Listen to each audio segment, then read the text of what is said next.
I've got the title Big Picture, Global Trends to 2030 and Their Impact in the UK. So I've got to somehow set the scene, get everyone worked up, and hopefully then let the very great number and quality of speakers who are following me to dig deep and think about these implications of bigger space. And when I was thinking last night, you know, where does one take a comment like this, global trends through to 2030, the impact in the UK, to try and frame it in a way that is more than just a ramble and a list of statistics and comments is quite difficult, actually.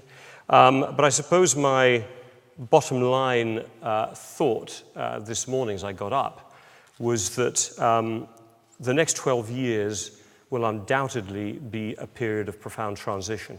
Now, you could probably have said that at any time, you know, in history to stand up and give a talk like this. But I think it is rare, certainly in my experience, in my lifetime working in the policy advisory, the policy analysis world, that we've seen so many transitions take place in so many sectors simultaneously, whether in the political sphere, the geopolitical sphere, the economic sphere, the technological sphere, environmental sphere, all happening simultaneously, number one. And the other part, that things that have been talked about for at least the last 10, 15 years. And when I was at CSIS in Washington, I was part of a duo that used to give a thing called the 7 Revolutions presentation, what the world would look like actually we did go pretty much up to 2030. It was meant to be a long look. It was all about what was going to happen, what could happen. We used to talk about the world of hyper-promise and hyper-peril, and this is 14, 15 years ago. When I look at it today, I feel we're in a phase where we can't just talk about it. Those transitions are now in play. They're happening. And in the next 12 years, we will have made choices that will have absolutely defined the world of 2030 and what it's going to be or will not be. Some of those choices, to be frank, are made already. But a number of them, including for the United Kingdom, will be critically important in this intervening phase. So let me say some words about what those global trends are. I'll try to be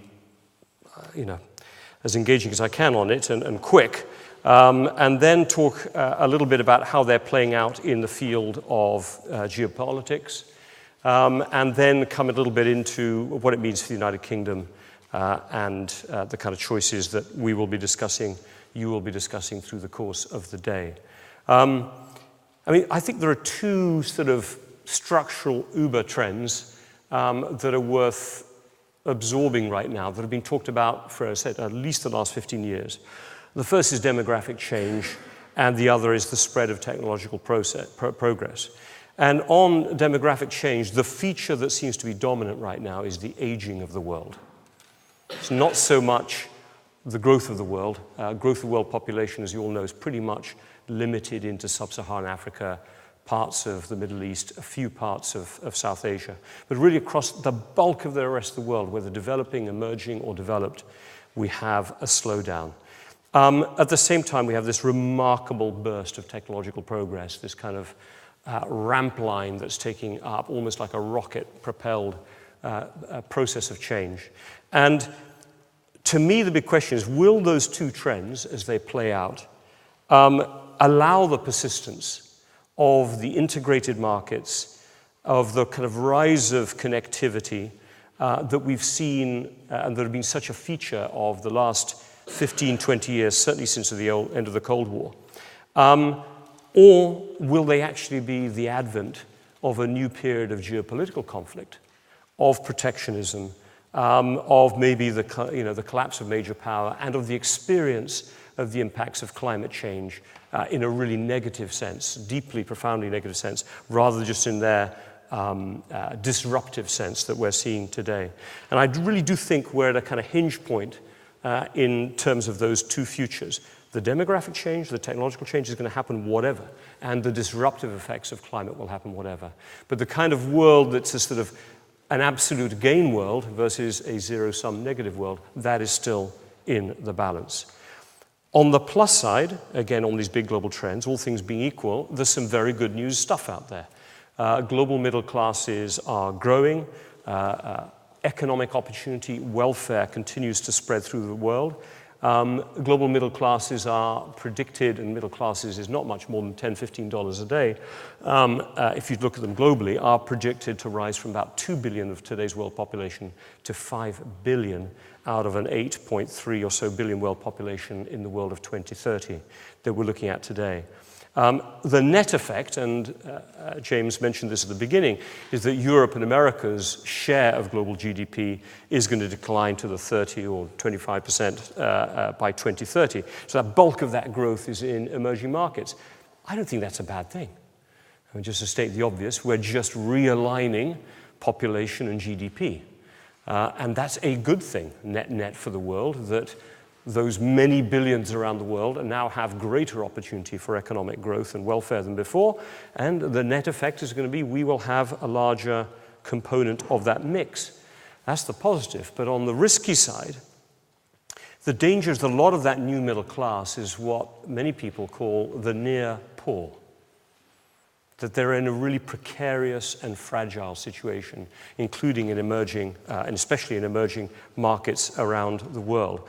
And that proportion of the near poor, the people living on the $5 a day, $3 to $5 a day level, above the $1 to $2 a day of absolute poor, that proportion of near poor has grown just in the last 2 decades up to today from 15 to 25% of the world's working population. And the bulk of unemployment globally, the bulk of growth of unemployment, is in East Asia and South Asia. So you have this paradox that a lot of where the growth is taking place, we're also seeing a rising unemployment.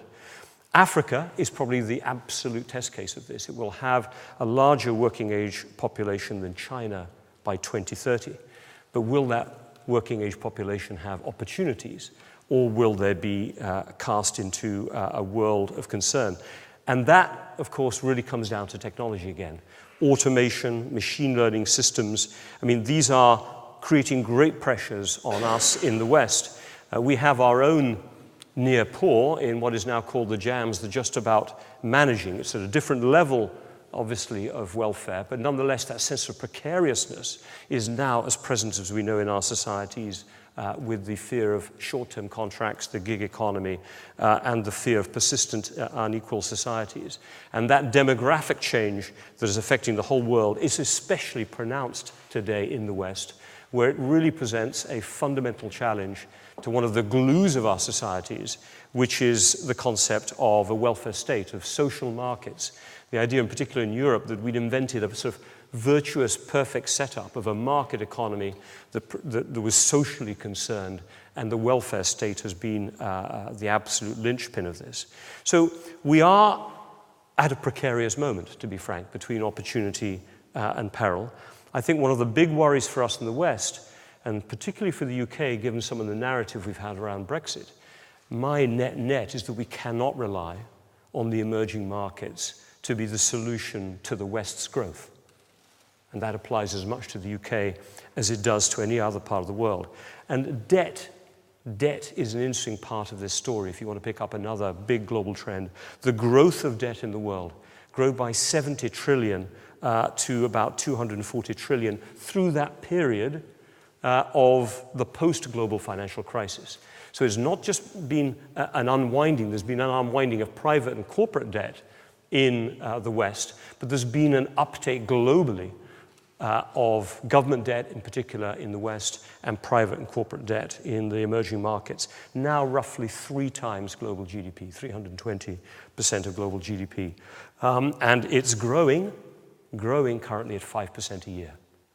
And when you think that global growth, okay, this is a big term and it covers many spikes and pits, global growth has been averaging now around 3.5% per annum. Maybe it'll tweak towards 4%.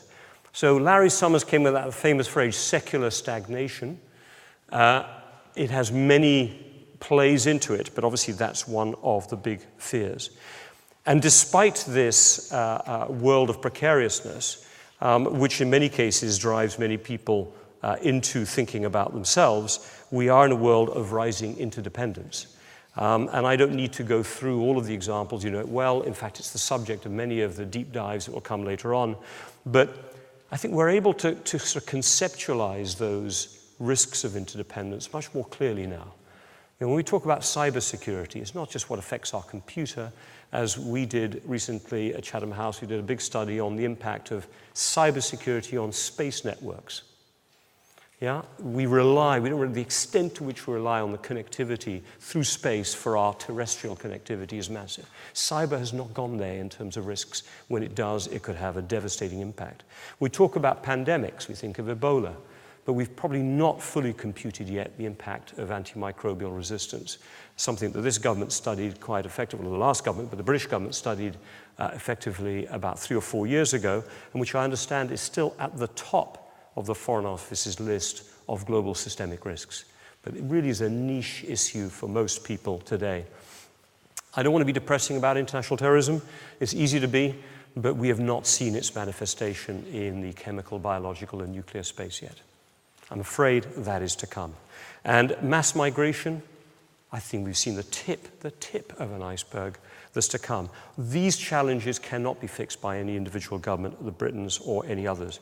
And the biggest challenge of all of these, of course, is the impact of climate change, its impact across the world on the energy transitions. And it's a conundrum which I don't see being easily resolved. I feel at the moment, I can talk more about it in the Q&A if you want, that we have governments that have pledged to a 2-degree future increase only of 2 degrees centigrade above figures in the late 90s, depending which government, where they take it. And yet, we don't have the models or the regulatory systems or the structures to deliver it. So there's a lot of rhetorical commitment, but if you look at the patterns, despite the great increases in renewable energies, really by 2030, the projection is a doubling from 5% to 10% of global consumption by renewable energy. It might be high in the West, it might be high in Europe, it might be high in Britain, but it won't necessarily be high in China or India or other parts where the real global economic growth is going to increase over these coming days. And I could go on about water, etc. Now, second part of these trends, will technology be the answer to everything? Because I do find myself probably sitting in that techno-optimistic world that the answer to all of these great challenges, which are all peaking and whose transition we've entered, ends up being technology. And even at Chatham House, we in this weird situation where we've had people from governments, from companies, from the civil society come saying, can we play some of our convening role around the dangers of technology and their impacts on wealth, on work, on democracy, on privacy, this sense that somehow the technology is out of hand, that it's becoming a negative force in the world. When we look around the work we do, technology is providing almost in every case answers that we never had to public policy challenges. How do you deal with pandemics? Well, data sharing across borders is allowing massively quick responses that were not possible before. If you talk about the challenge of climate change, a lot of the answer actually will be through energy efficiency. Technology, data sharing, smart grids, distributed grids, these are being enabled by technology in a way that was never possible before. Women's engagement in the workforce in a meaningful way, not just in really menial types of work, which is the case in many parts of the world, could be absolutely revolutionized by the impacts of technology, allowing women business leaders to get into global supply chains through blockchain that cuts out middlemen, literally in that term, in ways they were never done before. Fantastic. But the reality is that we are absolutely at front end of that transition. What worries me is technology is imposing vicious changes in the way we understand the world that we're again at the front end of making that transition to. Just one stat on this, and I think it's from the McKinsey Global Institute. 50% of US jobs have a 65% likelihood of being fully automated or computerized by 2030. Now you can play around which sectors, and you know some of those, but it just gives you a sense there of how complex it'll be. And another complexity, we're all excited about electric vehicles. Finally, city centers may be less polluted, but the reality is they will need power. And those electrical vehicles are still going to be powered in the near term by fossil fuel plants. So, how will humanity interact with that technology revolution? The temptation for people like me in my world, is to think about it, if I may say, rationally. Where are the opportunities versus the risks? How do you weigh them up? How do you balance one versus the other? But I fear that humanity is going to interact with technology emotionally, as human beings do, and not simply rationally as a logical opportunity where you massage the risks and you enable the opportunities. And why? Partly because technology is disrupting all of those institutions that have created the framework for our sense of psychological security in recent years. It is disrupting the sense of job security for the reasons I've described, but it is also completely disrupting the world of politics. The kind of tribal loyalties that we've used, especially in the West, around which to build our societies and organize our democratic societies. And when you think about the impact of technology through social media on that effect of tribalism, on almost hypercharging a search for a sense of certainty and of belonging and of psychological belonging, we can really see the feedstock of a return to nationalism, of a return to protectionism, and of some of the really darker sides of the early 20th century, being enabled by the very technology which offers such great rational opportunities at the economic and environmental and international levels. And that brings me, and I've got about 7 minutes to go, 20 minutes I was told, and then Q&A to 10:40, so I will finish up in the next 5-6 minutes. That takes me to the kind of geopolitical world, which many of you will be interested in, and again is the subject for one of the deep dives, I think, after this session. Theoretically, we should be moving into a world of geoeconomic competition. Geoeconomic, and I picked those terms carefully. The rise of China, which is principally rising and could be rising as an economic power, because it does not want to repeat the Thucydides trap, to put that as a shorthand for the rise of new powers against the resistance of older powers. It should be a period of geoeconomic competition, a return to what I said right at the beginning and to James's point of a rebalancing of the global economy quite fairly towards a population and not the aberration of the 1850s to the 1990s. But in practical terms, in real terms, it is likely to be a period of geopolitical tension, which may prove not manageable. And of course, the US and China are at the very heart of that dynamic. America has been trying to think politically of the rise of China geoeconomically, and engaging it in the WTO and so on was part of that story. But you can see, and we'll talk about it later, and you'll talk about it later, it is moving into a concept of geopolitical competition.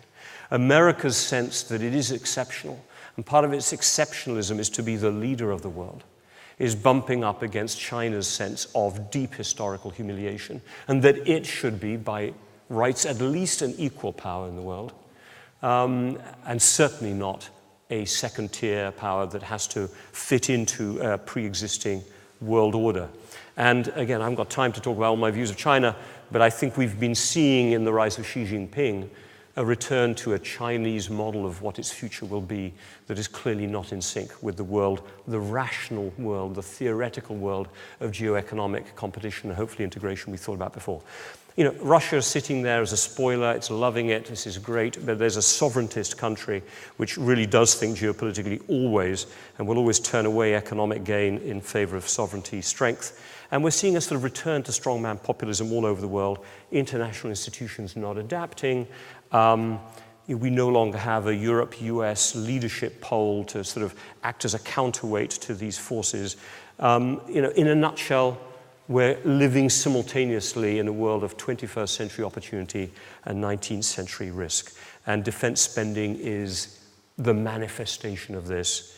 2.2% of global GDP today, but the bulk of that increase taking place 23 years in a row. You've had an increase in military expenditure in East Asia. I could go through the statistics. There isn't time for that. And there isn't time for me to talk about how some of those disruptions might play out. Maybe we can leave that for Q&A. Let me just turn to the UK, because otherwise I won't have time to to finish up. So a few comments on the UK. We are a symptom as much, and we may even be an agent and an actor in this big transition. You know, we, interestingly, were a canary in the mine, I think, with Brexit. It preceded Trump. You could argue, you know, echoes of this have been around for at least 10 or 15 years, but Brexit was that ringing bell. I'm not going to go into a whole Brexit why. What I would simply say is, whatever happens, whatever outcome we have, at least through the front end of this period we're looking at through 2030, we are going to be economically challenged. And the extent of that economic challenge will be determined by the nature of the deal we strike with the EU. We do have the capacity, I believe, to recapture past growth rates, to kind of engage with a relatively optimistic economic future in that sort of late 2020s through 2030 onward period. We have relatively favorable demographics. I think we have a work culture within large segments of British society that are powerful. We have, you know, the city, we have the language, we have all the things that you know, that famous list that's always put out there. But it is, you know, questioned about how open will we be as a society to immigration, to investment. How will we offset aspects of our aging population? And the UK itself will see a 30% increase in its over 65s by 2030, a doubling in its over 85s. And automation is going to hit us as any other country, especially in the retail sector, where we have a very large part of our employment. And as I said, I think we are an absolute symptom of that country whose destiny is not entirely in its own hands. We are banking, at least on the Brexit narrative, on the growth of those emerging markets. So the emerging markets will go through that positive geoeconomic adjustment, when, as I think I've described to you, I'm probably more worried about the emerging markets than I am even about what happens to us in the West. So what does that mean in terms of answers? We're going to have to fix ourselves in all of those areas that were our weaknesses that had nothing to do with leaving the EU, but which, now that we're leaving the EU, we may be forced to fix. It is an irony, but it may be a positive irony, whether it's on productivity, north-south divides, investment in infrastructure, investment in R&D, all of those areas that we're entirely in our own sovereign capacity to fix. When we're members of the EU, we may, now that we're leaving the EU, fix. Well, we now have to be frank. There is no alternative, to use the tired phrase. That will be important. We are going to have to be a contributor to the security of the West at a time, as I said, where geoeconomic competition may easily spill over into geopolitical competition. I believe that Europe will be, by 2030, unless we have a really cataclysmic Brexit, it will be inevitably our first circle of influence, our first circle of protection, our first circle of diplomatic focus. We have no choice. It's our neighbor. It's the part of the world through which all risk and all opportunity flows. And it has been thus even when we had our empire. So, you know, we will wake up to that reality again at some point, you know, just before or just after Brexit. We will need to sustain a very effective relationship with the United States, but ultimately, the strength of our relationship with the United States cannot be alternative to the strength of our relationship with Europe. If we don't have a strong relationship with Europe, we will be gamed by the United States. We're already being treated in a predatory way by the Trump administration. It'll get worse if we don't fix the first one before the second. And I suppose two last points I would make. We have to decide, what are we going to contribute to this geopolitically challenged world? And I think the fundamental element, and it's being echoed by Jeremy Hunt quite actively since he's become Foreign Secretary, is this concept of the rules-based order. And there's only really one word in that: rules-based order. I didn't say liberal, I didn't say democratic. That may be more than we can contribute to this time.